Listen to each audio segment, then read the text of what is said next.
A little bit of a survival theme on Q-Tips today. Two movies that you might want to get on your Netflix queue if you haven't seen them, and one you might want to leave off. We'll start with the one you might want to leave off first.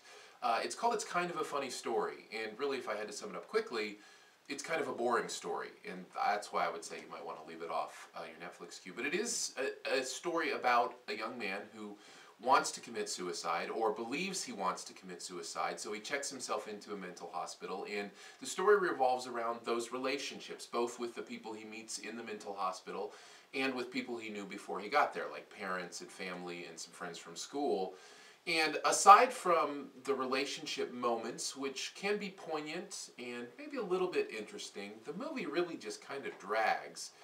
The highlight or high point of the movie for me was the performance by Zach Galifianakis, who's in this movie. He's a little bit funny in this movie, but he's more really giving a powerful performance here, which is new for him. I mean, it's not something I'd seen before from him, and I wonder if it's kind of the direction he wants to go, to be more of an actor and less of a comedian. But he is a funny dude. But he gives a stellar performance here. Really the only standout performance of the bunch. The main character in this movie is so monotone and so unimpacted that it's hard for me to really be compelled by his relationships and what he's believing and saying in this movie. The message of the movie is that life is worth living, but the reasons it gives for why life is worth living aren't the same reasons that resonate deeply with me. So that's another reason I found it a little bit tedious. So let's go to some movies that I really enjoyed that you might want to get on your queue, if you haven't seen them already. One is 127 Hours. Now talk about a survival movie. This is the definition of a survival movie, and I loved this movie for a lot of reasons. Now this movie got a lot of attention and press for the key scene in the movie, which I don't think I'm giving anything away because it was so broadcast. He has to cut his own arm off. And that scene is portrayed in a realistic way and therefore a graphic way, but not in a way that is unnecessary. I believe that the way that scene is portrayed is necessary to the story and the power of what happens in this film. It's not gratuitous. I really don't believe it is. And I don't believe it's as shocking as the news made it out to be, with people fainting in the theaters and those kind of things. Not that that didn't happen, just that my wife, who is very squeamish about these kind of things, sat and watched the whole thing and didn't really have to turn away during those points. So I will put that out there just to say kind of how we viewed that scene. Beside that scene is really the distraction of that scene and the press that scene got is a sad thing, because this movie is great.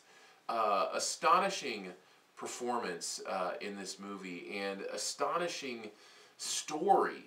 The fact that it's a true story is one of those things that still continues to blow my mind. And I would say, if you see this movie, be prepared to sit there intensely watching it and be ready to be compelled. The message of this movie also phenomenal. A message about what it means to want to live the next day. Where do you find the strength to do what it takes to survive? And the answer to that question is a key part of this film and resonated very deeply with me.